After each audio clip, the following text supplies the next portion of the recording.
Hello and welcome to the North America Gaelic Football Podcast, the home of the Gaelic football here in North America. I am your host, along with our co-host, Limerick's finest, Connor Green. But before we get started, just a quick shout out to our sponsors, McVeagh, who have been the official sponsor of the USGS since 2017. McVeagh are one of Ireland's leading manufacturers of sports kits and teamwear and are dedicated to supplying GAA clubs all around the world with quality gear and top-class service. So if you're any of your clubs are interested in getting set up for the upcoming season, feel free to give us a shout. We'll get you in touch with Des and the guys at McVeagh. So without further ado, I'd like to welcome Stephen and Kevin from the Padraig Pearses in Chicago. Lads, what's the crack with you? Welcome to the show. Cheers, lads. Great to be here. Lads. Appreciate you having us. No bar, anytime, lads. So yeah, want to just kick us off? Obviously, two lads from Ireland. With a bit of history in Gaelic football. So, Stephen, you want to kind of kick us off, walk us through your journey in Gaelic football and where it all started and where you are now? Yeah, so I was actually born in London and I didn't move to Ireland until I was 10. My dad is from Leitrim, was an Irish immigrant in London. Safe to say he has absolutely no interest in football whatsoever. So I didn't get any tutelage from him, apart from a few high balls in the backfield. But moved to Leitrim, so from London town to rural North Leitrim when I was 10, and I got involved in my local GAA club, Kieran. Have some great memories of playing with them. Some of my best memories, playing up through underage. I was fortunate enough. I got played a bit of underage with Leitrim. Was involved with the senior panel. Then, the recession hit and everyone had to jump ship. And I actually ended up going to Australia first. And I played a season in Australia in Perth with the Southern Districts. And that was great fun. That's really like you got to see the other side of the GAA for the first time. The level of enjoyment I had out there was massive. So when I moved back from Australia, I ended up in the UK to do my teaching qualification. And I was involved with the founding of a club called the Crawley Brighton Gaels. They actually recently just celebrated their 10th anniversary only a couple of weeks ago. And again, that was great fun playing in the Junior London Championship. Definitely experienced driving up and down to Ruislip and things like that. And I was in the UK for 4 years and played a bit with my club back home, flying over and back. And then I got a job opportunity in Chicago in 2015 and arrived in Chicago. You're immediately looking for a club to try and get involved in. Whether it's a good thing or not, the Pearses are the only ones that got back to me, and the rest is history. So it's been GAA has played a great role in my life. All my best friends in life come through the GAA. I've been really fortunate to play with some great footballers, and have some great memories and experiences from it. Just Kevin, before we get on to you, just commiserations, Stephen. I don't know if you've seen that Leitrim game a couple of weeks ago, but I'm sure there was some sad faces in JP Clark's there on McLean Ave. We met this lad. Connor, where was he? I think he was over for the weekend. We met him in like a kebab shop. Oh, yeah. The lad was absolutely depressed, Leitrim, man. Yeah. And he worked in Sligo. And he was like, I don't even want to go home. That's what we all say. Yeah, I suppose being a Leitrim fan, you get fairly used to losing. You don't get quite used to losing to New York. I wasn't actually there this time round. Fortunately, my brother was over visiting in Chicago, so we didn't quite swing it. Look, I spoke before the game. New York, I've always probably earmarked this fixture as a chance of winning. I was there 5 years ago, and they probably should have won that day. Leitrim got off in extra time. And it just didn't happen this time round. There's a lot of structural issues in Leitrim that they have to address. There's always a big turnaround in the squads. There's always an uphill battle. Going and playing New York, I was part of the panel in, a long time ago now. I think it was 2011. I was part of the panel that went to New York, and it's a totally different experience. Everyone wants a piece of you because there's lots of people from back home out there.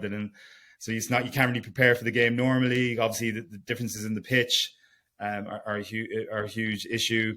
The game was played on a Saturday this time round. So by the time the penalties came around, I think it was like 1 or 2 o'clock in the morning Irish time, and Leitrim I think had only arrived on Tuesday or Wednesday, so that obviously is not ideal. I sound like I'm making a load of excuses. I was going to say there's a lot of excuses are going on. Leitrim definitely had the chances to win it, and they didn't. And from what I hear, they regret those chances. But from what I hear, they've regrouped, and fair play to New York. It's about time they got to win. I think it's great they got to win. It makes their involvement really important, and it really gives them a boost going forward. I'm sure they're going to continue to make strides in the coming years. But from a Leitrim point of view, it's definitely disappointing. Now, it's a great weekend. And I know all the Leitrim people that travel in huge numbers have a great weekend. And I'm sure that fella having a kebab, I hope he wasn't my cousin or anything, but I'm sure he got over fairly quick after a few hours. But listen, Leitrim, I think there's a lot of soul searching going on. Hopefully in the years to come, we can start putting some structures together at underage that might make a difference. You look at what Sligo are doing at underage level and at senior level, and they're really kind of where we should be targeting that kind of level. Yeah, no, it was a great spectacle though. In fairness, I think the whole Saturday evening aspect to it really made it a cool experience as well. And but I was joking to a few of the boys, like I'm from Limerick. Like I said, I never thought I'd see such a congregation of Leitrim fans in all my life. Some crowd down there. In fairness. I remember I was there when I was there 5 years ago. I was in Rory Dolan's, and a fella from home. I hadn't seen him. Jesus, I hadn't seen him fucking nearly 15 years. And he said to me, "Jesus, you're Drunkieran. This place is full of Drunkieran. There must be at least 3,000 people from Drunkieran here." I says, "There's not 3,000 people living in Drunkieran. How is that possible?" But yeah, no. That New York trip. There's a huge Leitrim contingent in New York and around McLean Avenue, and. Any opportunity to travel like that, we'll definitely take it. So hopefully in 5 years' time, a better result. And a great way to repay the sponsors as well. Fair play to JP Clark's. They sponsored Leitrim for, the lumpy years now, haven't they? Yeah, they have. Well, the last few years, but they've always contributed. And the New York Leitrim fraternity really pulled together for it. My uncle Mike Feeney is heavily involved with the Dublin Supporters Club, and I know he works really closely with them. The lads, Joe, we every January for the last few years, we were doing 50 miles for Leitrim Walk, which is raise huge funds, and a lot of that money comes in from New York, and definitely going back out there. JB Clark's there, Kiltubber people, great footballing area, and getting the crowd in there, I'm sure they were delighted to have them. So Kevin, I see you in the background there. Yeah, we're waiting anxiously.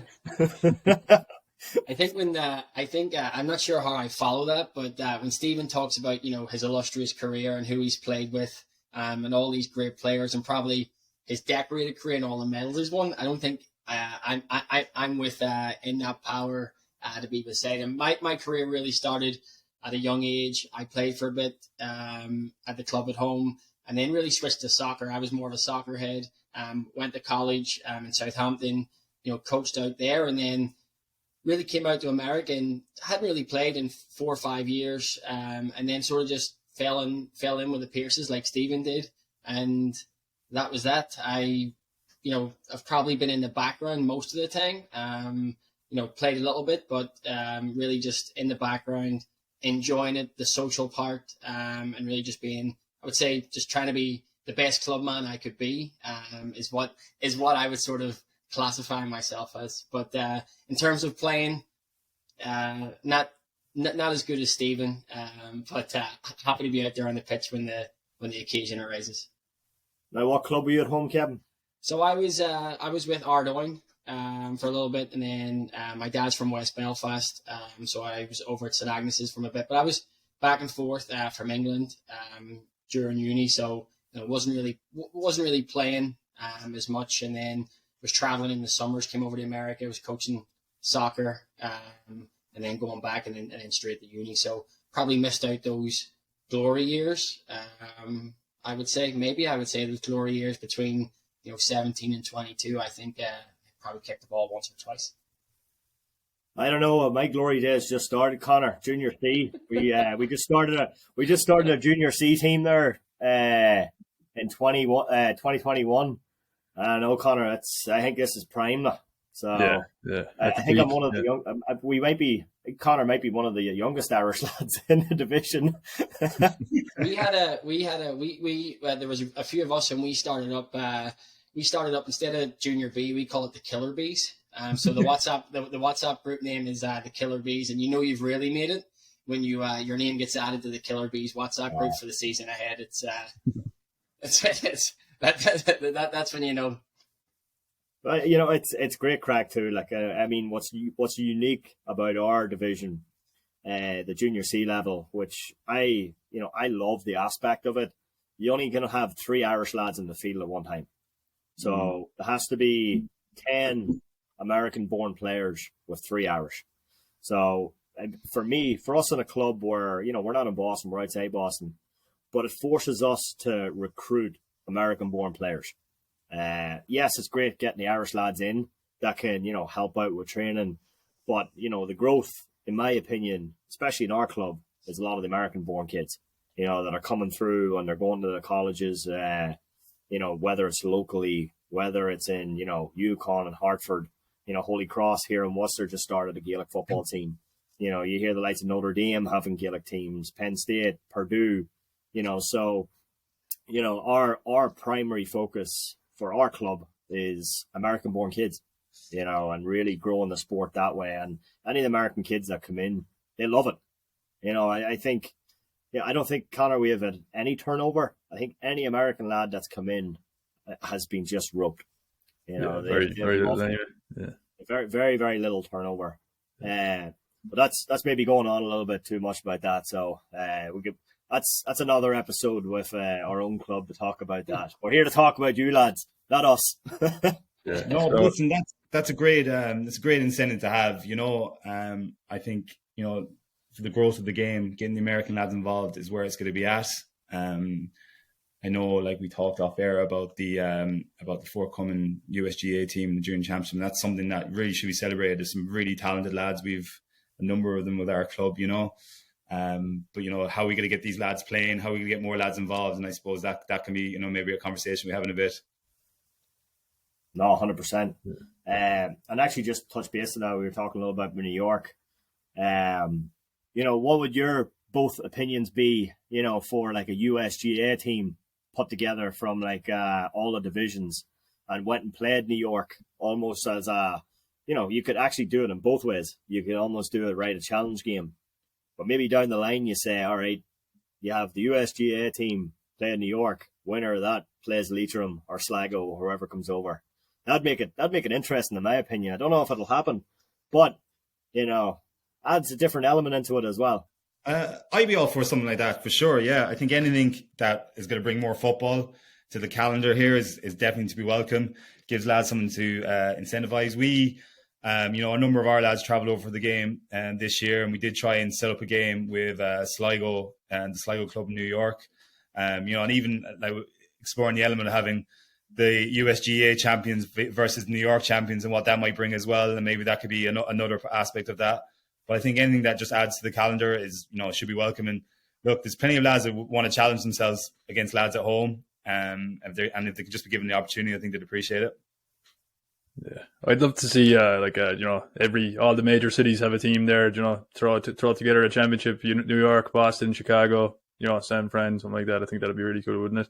Because I think the clubs are doing a good job of really driving things along. But it's just, especially in the spring and the fall, it's hard to get a whole lot going, isn't it? I don't know if you've had similar problems out that way, but it'd be great if you could give these lads more kind of all-star teams, I think.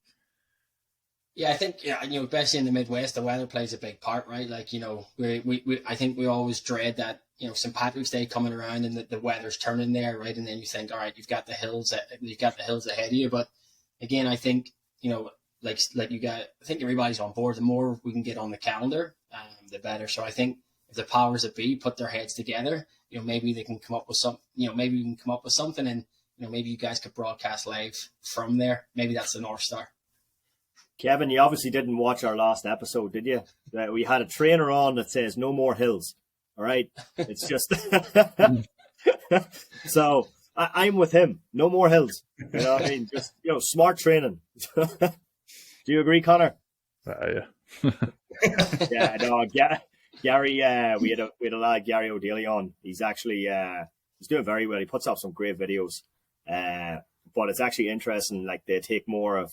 It's so professional at home. Even how they take pre-season. Like, you talk about St. Paddy's Day dreaded, right? So, Jesus, I'm gonna run the shite out of us here, and we're gonna be just puking after. Like, literally, run to you puke. But it's more of like a scientific. All right, this is how we're going to prepare, and then like ease the way into the season. So it's more like structured versus, right, lads, go out there and run. I think that's the difference, right? Like, we're living for the summer. Like, we're living in the snow and the rain and the sleet and the freezing cold temperatures. Like, we're just dying for the sun to come out, right? And then the last thing, you're trying to balance a shortened season into the good weather, festivals, events, everything else that's going on. So I think it's just trying to find that balance. At home, it's you're down to your club every day, right? Like, that's the life and soul of it. We're just not blessed with those facilities out here, and unfortunately, you just make the hill work, whether you like it or not. I think it definitely reflected in the quality of players that are coming out for the summer now. They in the last couple of years, and I suppose COVID did play an impact in that, but they're mad for football and they're mad for high quality training. And, I think that was one of the benefits that we found last summer with the lads that came out to us. They were just mad for training. They never missed one. A lot of Palooza was on here in the Chicago semi-final weekend, and we didn't have a game, but we had training on Saturday afternoon. All the boys went to Lollapalooza and they all turned up for training, and they all went back to Lollapalooza. But, they were just mad for ball. And I think it's a real credit to them. It's a real credit to how the GAA is growing at home. They're supreme athletes now. They're definitely not built like me and Mac are. And it can only be a good thing for the game going forward. And do you bring out a lot of players for the summer, or? Yeah, we do. Yeah, look, we bring out a crew like any other club in Chicago. With the rules the way it's been, and we were delighted when that rule came in with the eight home-based players having to take part, and fair play to the McInnespies for introducing that at the convention. But yeah, look, we brought out some really high-quality players last year. We had the likes of Daniel O'Mahony from Cork, Ryan Donovan from Limerick, Rory Dwyer from Dublin, Darren McGurn from Fermanagh, Sean Jones from Monaghan, and Adam Lochran from Antrim. And these lads were just, fantastic ballers. And look, there's definitely a place for them in the GAA here. They bring great energy over the summer. They bring great enthusiasm. They definitely raise the standards. I suppose my point had always been, you want to be in the best shape that you can be for them coming out, and you want the footballers out here to match the footballers that are coming out to you. I suppose the way the season is formatted at home, them lads are playing football before they come out, while they come out, and after they go home. And we're as only playing football while they're here. So that's not going to lead to a growth in the game here. That's going to lead into what I see, the more of a disparity in the quality of play. And so, banging on that drum, just getting more games in the calendar here prior to them lads coming out, I think it's only going to be better and raise the quality of football coming out over the summer. I suppose we'll touch base a little bit on that and some of the past players that were here last year, because I know we definitely want to touch base on that final last year because it was broadcast, and that's a good talking point. But can you boys just talk a little bit about Padraig Pearses, about the club, just like maybe a little bit of the history, how it was formed, how many teams you have, what codes are playing in, stuff like that. So the club was formed in 1992. On the north side of Chicago. First game was in 1993. Started off as a junior team, and there wasn't much happening. But from there we've really grown to celebrate our 30th anniversary last year. We now have two teams: a senior team and a junior team. We have 47 registered players. 88 of those are home based or homegrown, so American lads. So that's fantastic. And the last number of years has been a real highlight, a real period of success for us. Since we've one of our sort of major driving forces over the last decade has been Sean Tobin. And Sean was over the team that won the first senior title, I think, in 2012, if I'm right there, Kevin. And then we've won 4 senior titles in total. We've won intermediate titles. We've contested a number of North American finals. Haven't always won them, unfortunately, but we managed to get over the mark last year in Chicago, and then at the US finals 2 weeks later. And I think as memories in the club go, that was huge. We're doing it on our 30th anniversary on our home patch with a bunch of lads we had, and the club of what it's become in the last 5 to 10 years was just really, really pleasing. And we celebrated immensely at our dinner dance prior to Christmas. We had our guest of honor, Pat Spillane, who came over. And he was fantastic over the weekend. Not only the dinner dance, he was brilliant, but he also took part in the podcast that we arranged the following day. So great celebration, celebrate the 30th anniversary. I know men like Jerry Campbell and the late John Cahill, Joe McLaughlin, Mickey Brady, Hugh McGurn, Dennis Dolan, Pat Morrissey, all these lads that have been involved in the club over the years from the very start. And who were there on the final day, coming up to you and telling you how proud they were of what we've achieved. It was just massive. And I've been playing a lot of football. I've lost a lot of games. Kevin seems to think I've won a lot, but I've lost a lot of games.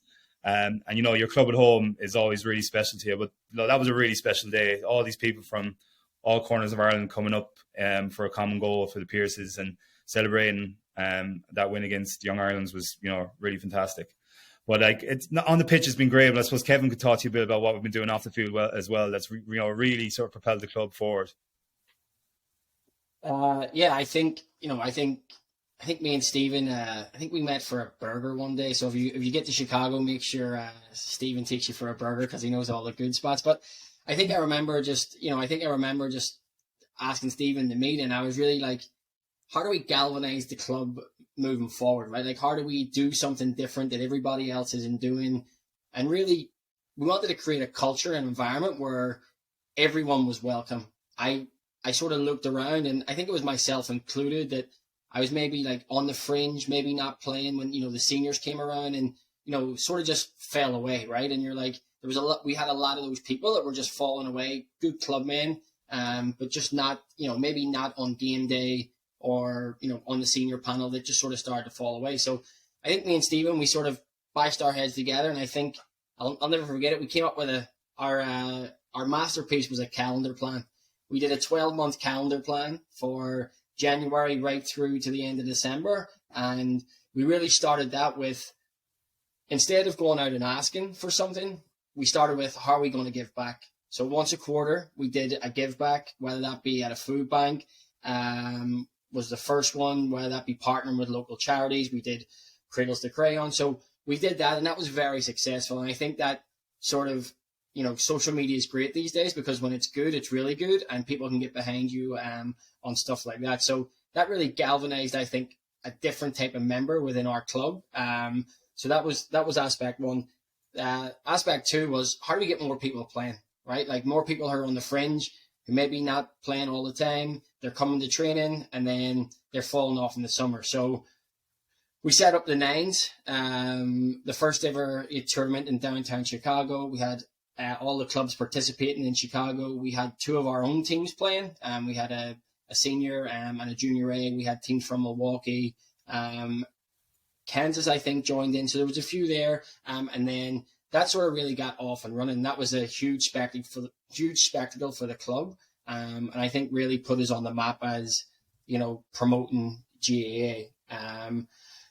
COVID hit. We did a virtual bingo. I got roped into doing the host of that. It started off as a joke. We ended up doing that. And then again, like the GAA community always does, they rallied behind us, and we raised $10,000 over a 5-week period for the Commerce Children's Hospital there in Chicago. So, it was a real community feel. And I think it was the outreach that people needed at that time, to really sort of keep them interested in the GAA. And then I think it just evolved from that, right? Like the club piece, people just coming in, the culture we created. And I think people now coming over to work, I think football is it. They're interested in football, but they're also interested in what happens outside of football. What are people doing in January? What are people doing in February? When football's over on August 17th, what happens the rest of the year? And I think what the Pearses have done really well is create an environment where it's very welcoming to everybody, no matter what level of football you are. And I think some clubs, forget about there is a junior C or there is a junior B or junior A player out there, and because they're not to the level that they would like, they get left behind. But I think the culture we've created in the Pearses is everybody's welcome, and we'll find a level for you so that you can get out there and enjoy the game. You touched on a couple of really good points there, and I wanted to just bring up a couple. Connor, we need to reach out to John Young about this. This fucking 25% ball, 75% crack. That should be a t-shirt, like. Yeah. Because that's really what it like. Yeah, the football's great, and you're gonna have a couple of lads in there that are just there for the crack, but we'll find something for them. Maybe they're Peter Murray we had out the Northeast. Is like, you know what, he might not be a player, but he could be the best administrator you'd have, or register or secretary or treasury. There's a position for everybody. It's the importance of the community aspect of it, in my opinion. Obviously, the first thing I did when I came here back in 2011, the first thing as an Irish person, you go find the nearest Gaelic football club, and you get into the mix, and you get into a lot of like-minded people. But even for Americans, like COVID, obviously, a couple of years, people were mad just to get back into like some kind of social setting. Yeah. And once kids finish college, there's Gaelic football and hurling is that, in my opinion, that right amount of culture plus competitive sports. You're in with a group of people that are, in there for the crack and like socializing, but like to take sports a little serious, and there's different levels. Obviously, if you want to be very serious, you've got your seniors, your intermediates. If you want to just play for the crack on a Saturday or Sunday, junior B, junior C is perfect for you as well.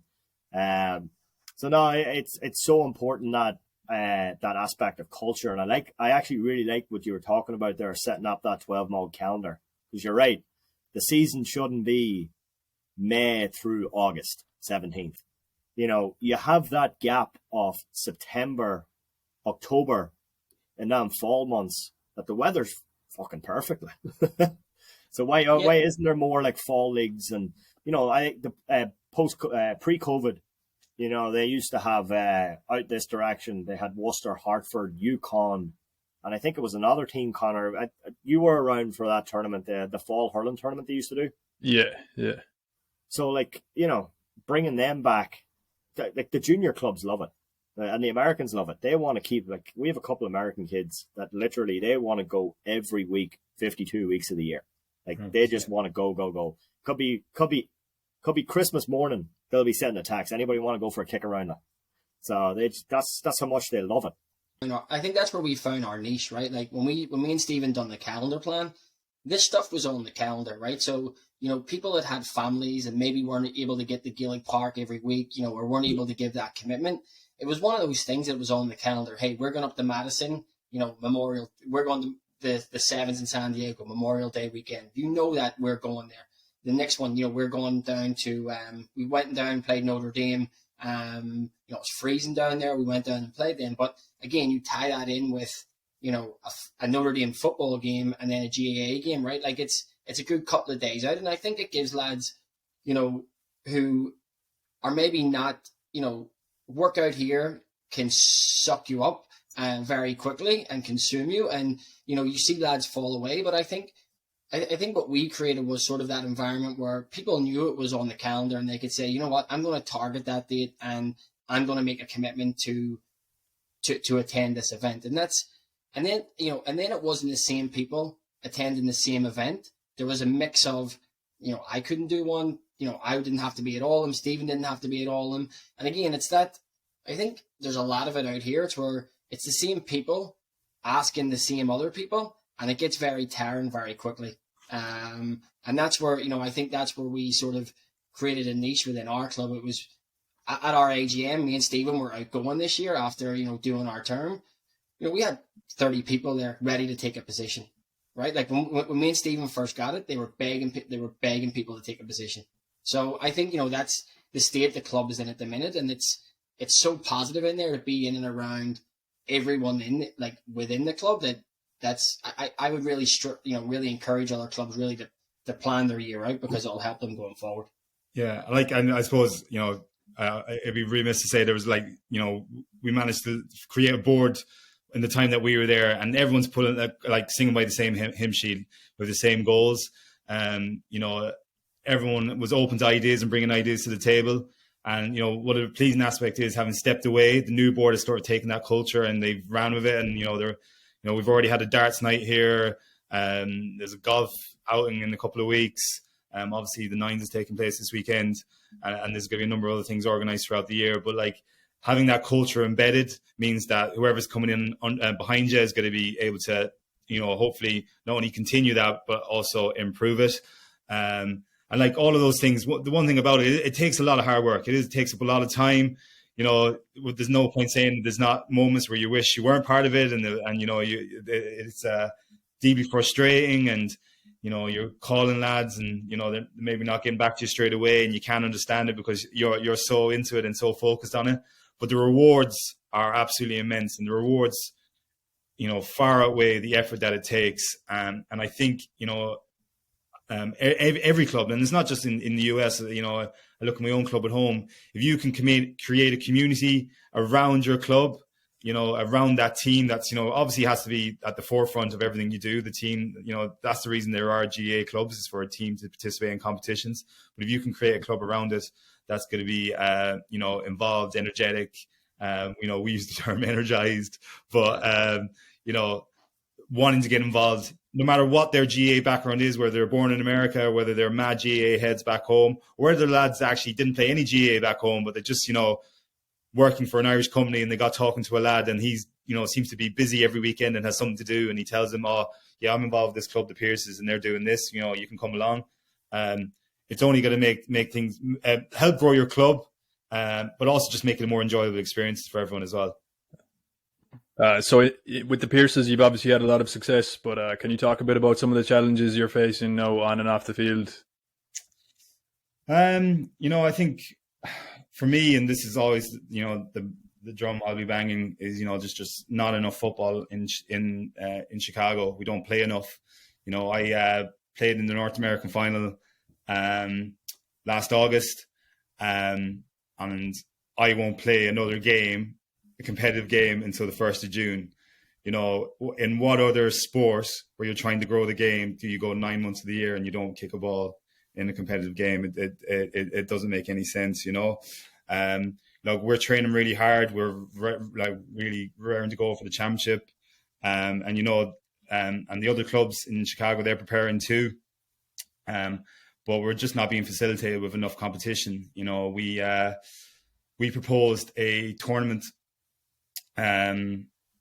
We proposed a preseason tournament this year. We wanted to be a secondary tournament, so we actually wanted the intermediate championship to start early. Every club has their home base that they can perform for the intermediates. There's going to be more intermediate clubs in Chicago this year, so it's definitely going to take a longer time to complete it than the senior championship. And so to avoid, using up every weekend in the summer and having to go down to Gaelic Park on a midweek game. So that proposal was accepted and by the AGM in Chicago, but that kind of manifested into a home-based championship, a home-based cup. And listen, I'm not going to look at having possible games in May as something that we can't look forward to. We want to get our lads out playing. They want to get out playing. We're training hard enough, and they want to see that they're training for something. So yeah, we've managed to play one game in that. Unfortunately, one of the games didn't take place because one of the clubs forfeited the game, which was disappointing. And we have our Chicago Nines, which we've worked really hard to organise. And I know that has, traditionally been quite well backed by the club in Chicago, and it just hasn't happened this year, which is, really disappointing. There's no point saying otherwise, to the point that Chicago have actually fixed a game to take place at the exact same time. And if anyone can make sense of that logic and explain it to me, I'd love to know why. The reason that we put the nines in place, aside from, bringing football to downtown Chicago, where, it's going to be visible to maybe just passers-by who have never seen the game before, is really just to bring a competitive element to, the sport here.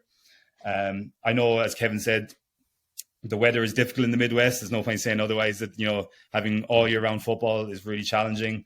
There's a number of other sports that are sort of aiming for those indoor facilities, and that's not always easy. But I think definitely we have to look more creatively at the calendar, whether front loading the early part of the year with a home based championship, or continuing the football into the fall with some sort of form of football, whether that be a pub league or something like that. But again, it takes hard work and it takes vision, and it's something that we've been really pushing forward for, and we just really want the other clubs in Chicago and the Chicago board to follow through on that. And we spent a lot of time growing our home base, and I think that's something we're really, really proud of. We've, as I said before, we've got nearly 50 lads registered to play, and we're in that very fortunate position. But that's happened because of the work that we've done. That home base isn't evident in the other clubs. How they're getting their players together, is always up for question. And we're trying to sort of, bring a spotlight onto that. We're not always getting forthcoming answers from, the Chicago board or USGA boards. The way I look at it is, if as any sort of board or organization, if you're not facilitating the promotion of the game and the rules being applied, then, what are you actually doing? What are we here for? And to me, that's something that both USGA and all the boards in Chicago should be at the forefront of the mind. How are we going to grow the game, and how are we going to make sure that everyone's doing that to the letter of the law? And whether that's happening or not is open for debate. And it's actually a good time to bring it up too, because we actually are coming up to, there's going to be a new board. There's going to be a new chairperson this year. So, if there is somebody who decides to step up for that new role, obviously we did an interview with Bernie. Bernie's done great things, but then now there's the new board to step up, and what are their plans? And I think to have a clear vision of what's going on for the coming years will be super helpful, and for people to weigh in and be like, listen, this is how we feel. It's going to help. Like let's see what your plan is to help grow this sport for the next couple of years. But in the Northeast, like, just to kind of get back into that, we actually have a tournament here. I think it's in May. It's a Pat O'Brien Cup, but it's all home base. It's anybody, pretty much any team that wants to come in. But it's, in my opinion, it's very important to get those late spring, early summer games in to shake the rust out. Lads are dying to get out there and play. Lads are just dying to get out there and kick a ball. There's no point in starting a game in June, and then you've got 10 lads coming out from Ireland that are literally playing since January. They're going to be running rings around you. Like you're already 2 months behind them. So to get up to match fitness at that point, like you're already behind the ball. Yeah.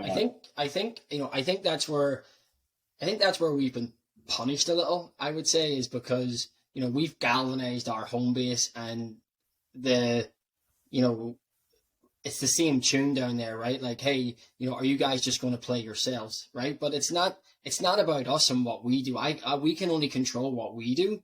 It's, how you get your players and where they're from is that's up to your own club. So I think there's I definitely think there's a mentality down there that, because we have more home base than anybody, that, we're being punished. And I think, as Stephen said, everybody needs to get creative, because at one point or another, this club, the Pearses went through a lull where we were struggling for players, and, we definitely weren't as successful as we were, and other clubs were successful, having players at that time. And I just think it takes people coming together and being a bit creative, like think outside the box, right? It's not about,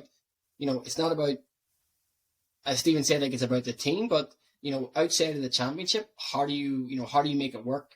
So we can get more people playing. And I think the thinking down, in Gaelic Park is we don't want to let them win. We don't want to let them win. And to me, that's the wrong culture and the wrong message that they're sending out to everybody. Yeah, like we would definitely, like, we'll take a beating if we get one, for sure. There's like, hold your hands up. If you're beaten by the better team on the day, that's not a problem. But I think off the field, if you're doing that in a fair way, that's when we'll accept it probably a little bit more. Rightly, clubs like North Carolina, Charlotte in North Carolina, Delco Gales, Milwaukee, Indianapolis, these clubs are being held up as, well-organized, brilliant clubs. This is what the USGA is all about, growing the game. And it's like, yeah, I totally agree with you. But what makes them what they are? They are allowing everybody to play. They're focusing on developing American-born players to take part. They are playing off-season competitions, whether it be pub leagues or just kick-arounds. They're finding things to happen. I look at the socials of some clubs like down in Dallas and Houston, and they're playing ball the last 2 months. And you're like, you're almost jealous of it. Now, I know the weather plays a part and that has to be taken on board, but if you're not promoting the game, what are you doing? It's like that has to be the foremost of everything you do. And there's some great GA people in Chicago that, really want the game to go well. And we're just a cog in the wheel, but I think we've set a good model that, other clubs could follow. And we don't mind coming together. Like, definitely, if there's an element that Chicago wants to come together and really grow the game, the Pearses would love to be part of that. I don't know if there's a hunger for that. That's not down to us, but we're definitely there. We always put our name forward for the referee courses. We're always trying to be in attendance at the meetings, putting forward ideas for like interprovincial competitions at the start of the year, organizing the Chicago Nines. So we're there and we want to be part of it. We just want the other clubs to be part of it too. So you touched base there on the Chicago Nines. That's this weekend coming, right? Yeah. So so this year we're going to have a senior competition, a junior competition, and a ladies competition. We're delighted to have Ashton Gales and the Erin Rovers involved. I think with Madison, and then Milwaukee. Then we'll have Milwaukee involved with the juniors with Pittsburgh. Pittsburgh coming all the way up. And then in senior championship, we'll have ourselves and the Patriots, who are the intermediate club here in Chicago, with the American base. Great rivals of ours, great lads. We've been very fortunate over the years that we've come out on top in both the nines and intermediate competition, but they give us one hell of a game every single time, and we're delighted to have them on board. It's going to be run over one day here in the city at the very lovely named Maradona Park. I don't know where it got the name from, but it's here beside at Diversity, where we train. We ran off the day. Are you playing on a football field, Stephen, or is it what size is the field now with the 9-a-side? Oh yeah, so it's a football field. Yeah, it's a football field which has the hybrid soccer and football goals. Plastic pitch, obviously. Games are 10 minutes a half. And each team will play a minimum of 3 games throughout the day. And look, there's, since we had it in place, it's been great enjoyment, plenty of laughs. It's one of those nice things where, people have like barbecue and beers going beside the fields, and, there's a real sort of party atmosphere to it as well. Obviously we'd love it to be bigger, but it takes a huge amount of work. Our board have really been working around the clock to get it off the ground and get those teams in. But it's always something to look forward to. It's going to be hopefully something that's going to be on our calendar for years to come. And if we can continue to make it grow, get more teams in, having a team from Pittsburgh this year is probably the furthest thing we've had so far. But yeah, we'd love more clubs to come. You boys, if you want to come along and play next year, we'd love to have you. Yeah. I think these 7s, 9s, 10s, whatever these competitions are huge, going to be huge for the development of GA.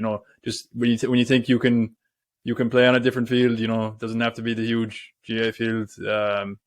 Might be easier for a team to get a full team out, number one, obviously, but even just a full decent team of players,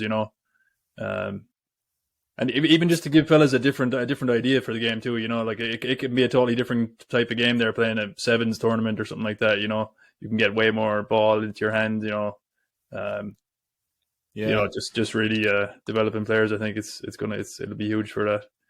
We haven't gone for the last, I think, 2 years, but we were major supporters of the West Coast Sevens in San Diego, organised by the Satanta Club there in Tracy. And as weekends go, there's not much that can match it, to be honest. Yeah, it was the incredible weekends away, really competitive football.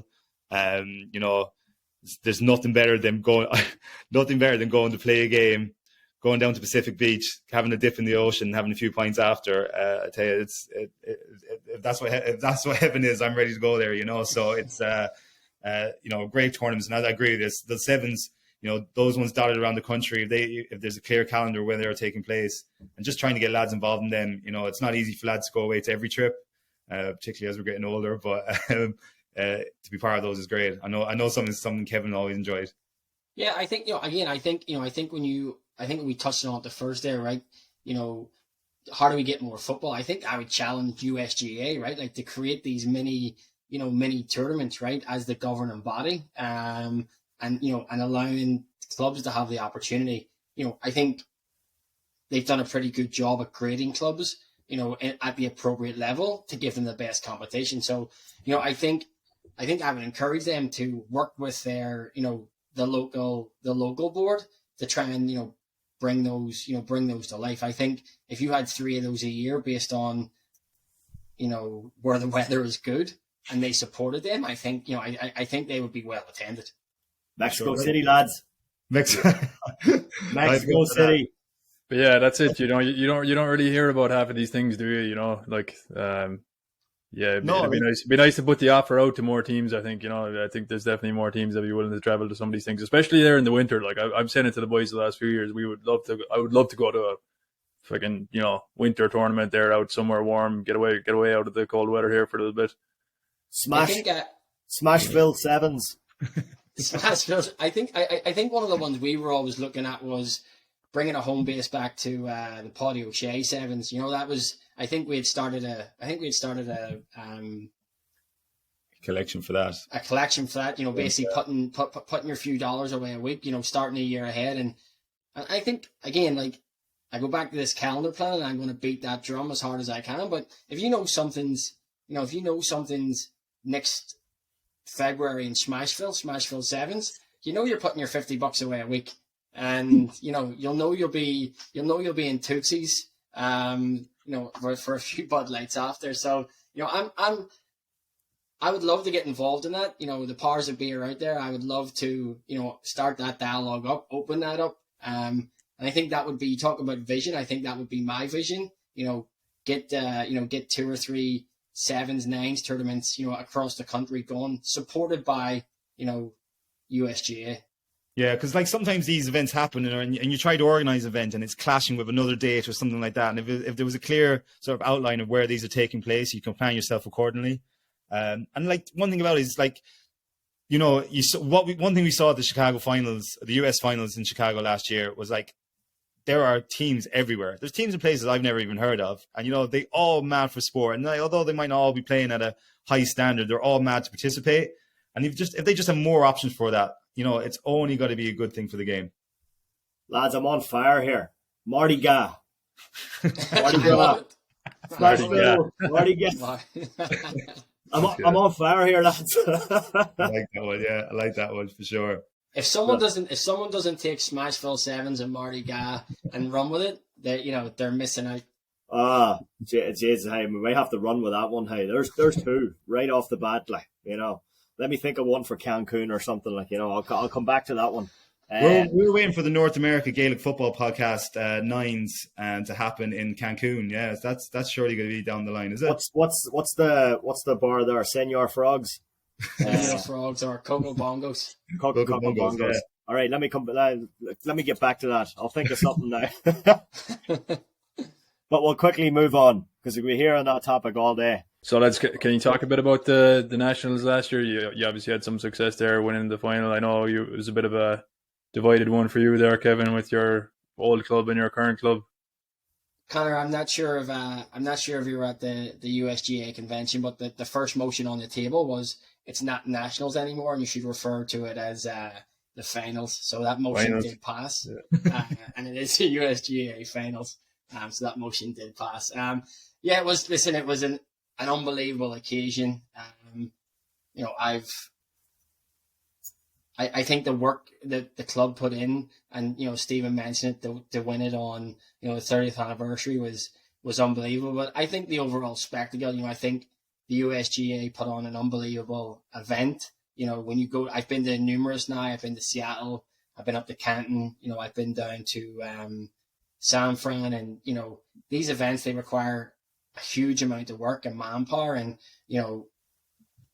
the work that goes in behind the scenes. Those people definitely deserve a pat in the back, because the amount of people coming through the gate. But the final really lived up. The final really lived up to the spectacle it was. I think at the end of it, I think we just I just think we had too much manpower for the Young Irelanders. I've seen a few of those lads at training now that it's my new club, and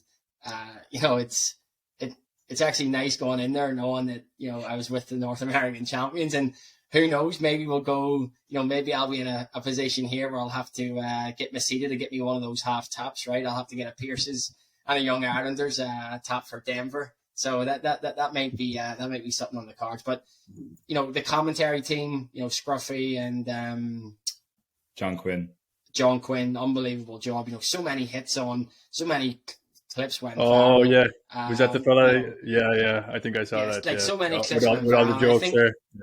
Yeah, all the jokes, and they just Mary Redmond there, put some Trojan work in every week, promoting it, and I think that's stuff in the background where people, it goes unnoticed, and I think that's the spectacle that really gives players coming over of, hey, this isn't just a summer mess about. It was good for us. We came out on the other end. We had 8 lads there.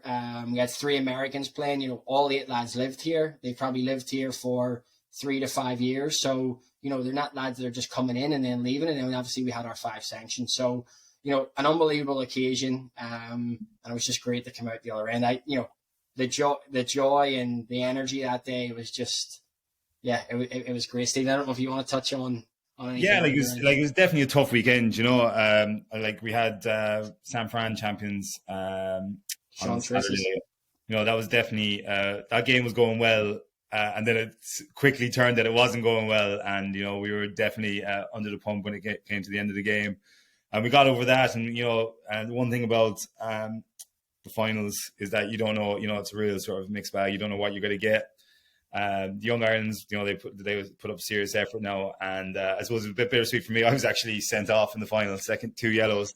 A tired tackle at the end is how I put it. I was absolutely devastated, but I will never forget the feeling of euphoria that happened when Desi Moan, who was over for the summer, his brother Rory was our manager last year, and he picked the ball up with about 30 yards and soloed in and scored a goal, which really sort of secured the game for us. And it was the electric feeling, it was absolutely amazing. Of all, teams that were there was, I think, the Kevin Barrys were there from Philly behind us, giving us plenty of sauce in the ear. And it was really, really class. It was really, really good, and really sort of a credit to all the hard work that we put in, not just last year on the field and preparing for it, but the work we've been putting in for the last number of years. And, people like Sean Tobin, Johnny Foley, Rory Moan, Brian Canty, who was involved previously and is back involved again this year. Serious lads that absolutely love their football, but really have pushed us to new levels on the field. So, thanks to all of them. And it was a great occasion. Just all came together. Lads, I still have the poker chips for the drinks from the outside bar. The little token, the little poker things. I must actually grab it. Hey, I tell you what, the crack on that Sunday, hey, was absolutely class. Hey, I tell you what, fair play to Chicago. The Gaelic Park there, they do it right. They have that outdoor patio, hey, on the side, and everybody was raving about just what a setup it was. But then even the crack, they had the DJ in at the front, and the whole fucking place was going mad. Hey. I think people forget that it was actually a washout, right? There was so much rain on the, it was so much rain on the Saturday. Saturday, and the amount of games that were still played after that is, to the ground staff and the people out there putting sand and whatever, just making it happen, right? Like, it easily could have been, cancelled, but the amount of effort and manpower that went in behind that there to do it, and I think it's one of them. I think to take nothing away from Charlotte, because we have an interview with them coming up in the next couple of weeks. But I think that's why we lost the final. We had two games on the Friday, a game on the Saturday against Cleveland, but I'll never forget that game against Cleveland. It was just soggy biscuits out there. It was just, the rain was torrential. That was a hard fought game on our end, and I know by the Sunday, I'm no young man anymore. Like, the legs were done. And players from some of those junior B, junior C competitions, and they're playing games on the Friday, Saturday, and potentially on the Sunday, plus the hurling games. I was goosed after the game on the Saturday. I don't know how lads do it. Our lads and lassies are doing it 3 days in a row. It's insane, but it shows the love of the game, It's definitely a new dynamic for our club anyway. We only had the junior C hurling there going back a few years ago, but now we have junior B hurling, junior C hurling, and we've now the football too. So we were in that. With a good, probably half our team maybe plays hurling and football. So we played hurling first thing Friday morning, and then played football a few hours after that, and then football again Saturday, Sunday. Yeah. So it's a lot of games for the junior players. All right, I'll say that. What would your thoughts be? Do you think there's a demand out there for, obviously the finals have got bigger and bigger, right? I think this was the one that's this one's probably the one that's been the biggest, but what are your thoughts on having a finals for junior B and down, right? Giving people a chance to play on the main pitch, right? Like giving clubs a chance to do that rather than, you're playing on these, what I would call put together pitches, right? Like, Connor, I'm sure you ran up that hill on that back left pitch when you were playing down in Chicago, and, the legs go. But I think just trying to create, 2 weekends back to back where, again, requires a bit of vision and a bit of manpower, but it gives both weekends 2 elements, right? Like everybody's getting the same equality, the same opportunity. That's, I would love to throw that one out there for discussion. That's a good idea. I think I'm definitely personally I'm pro anything more games, more going on. I think it would be cool to have a hurling and football separate one, even maybe, because it's nice to give fellas the option. So some fellas really thrive at both. Even the American kids now. We've some fellas on our club. Former lacrosse, former soccer, basketball.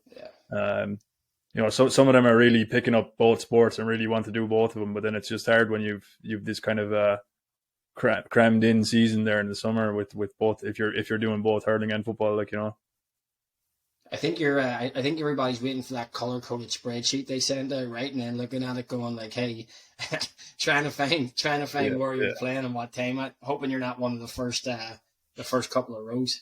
I think that was us on the Friday. I think our first game was at 9:00. The hurling. I think we played Michael Cusick's in the hurling, and Jesus, wasn't fun. And then we had a 4-hour break and we played the Cayman Islands. And at that point, we were junior C, and there were 13 Irish lads on the field against 3 Irish and the rest American, which wasn't at fault of the Caymans, but Jesus, the boys got some hammering.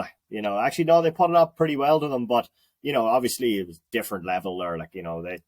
We shouldn't have been playing them, but that was pretty tiring for the boys. They were just chasing after the lads. It's pretty incredible the growth they've had over there in the Caymans there. I don't know if you saw, they have Camogie. I think they have ladies. We actually had one lad. Yeah. We actually had one lad transfer in this year from the Cayman Islands. And I actually picked him up his first training. I was like, he's telling me they have 15 teams. Like they have, they're over 100 members. I was like, excuse me. I was just going to say, sure. This is back to what you were saying, Stephen. Sure, it's these clubs that are doing all these things, these pub leagues and all that. are the ones that are really thriving, aren't they? You know. Oh yeah, well, look, we're like, you know, it's going to get to a point in all our careers where playing at a serious elite level, where you want to call how I played last year's elite, but playing at a serious level, you know, you're not going to be able to do it, but you still want to take part and participate in some way. You know, it's a game that we all love. Like for me, it's my first sport. Like it takes precedent over soccer, rugby, all of them, and I just want to play it. Like, and you look at these clubs and they're playing it at a social level, and that's, you know, playing at a social level is perfectly fine. If that's but having that organization to do it in place is just, I think, is so fantastic, and should be really what a lot of the GAA is about. That's how you're going to get other people involved, you get casual players involved, and you know, if you find a few gems in that can go on and play at a higher level, fantastic. And if not, then so be it. So can you talk a bit about the championship coming up there in Chicago? How many teams in your division now and all that? So there should be, I think there's going to be two codes this year. There'll be a senior, which will be ourselves, the Wolf Tongues, the Parnells, and The McBrides. Yeah, we'll battle it out there, and then there'll be an intermediate. Everyone will have a second team, and go from there. So it should be pretty competitive. You know, looking at the players that have registered so far, you know, it should be pretty competitive. You know, I know our lads have been out training. I see other clubs out training. So if it's anything like last year's championship, I think they're going to go out with a commentary again and give it the bells and whistles. So, you know, it should attract some viewers. But overall, I think this one I think will be I think will live up to the expectation of last year's, and I know that will be hard to beat, but I think it should make for a good spectacle overall.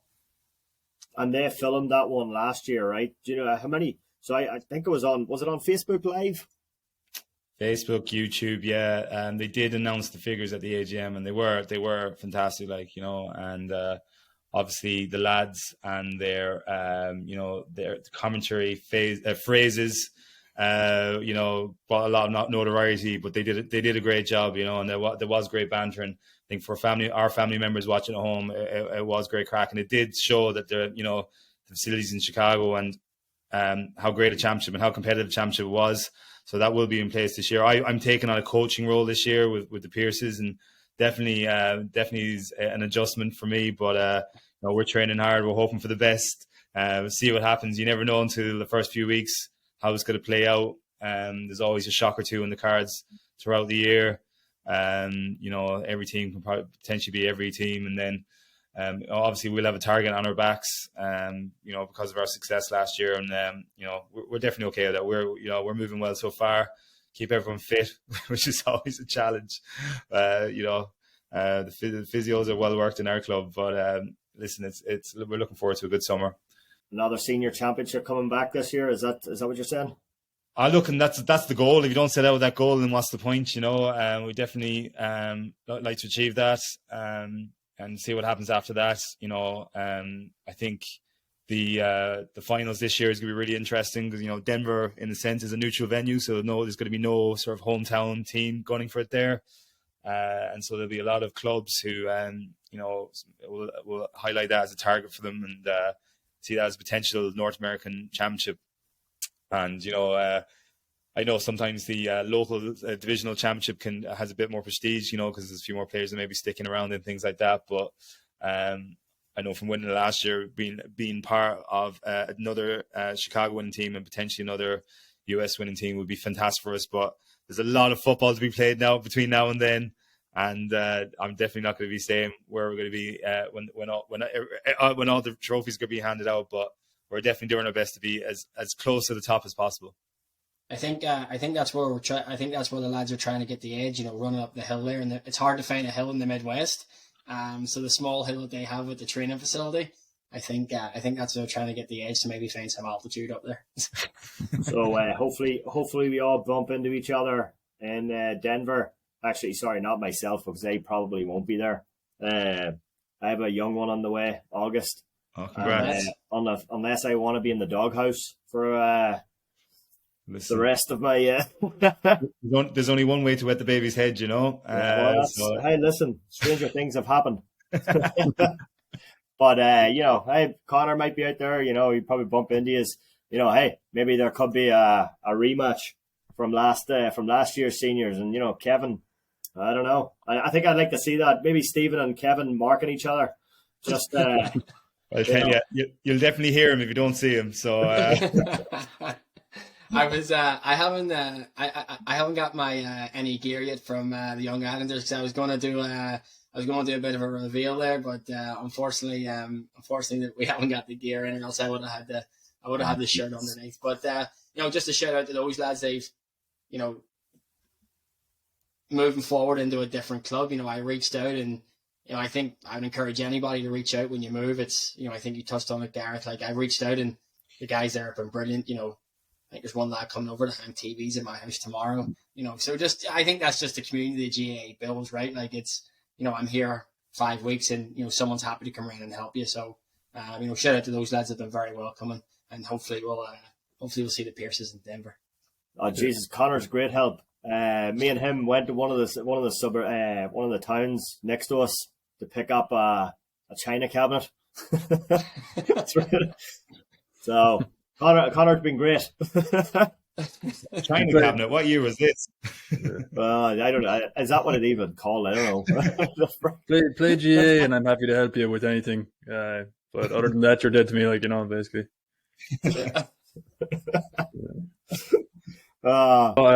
Thanks for coming on, lads, and best of luck to the Pearses for the year.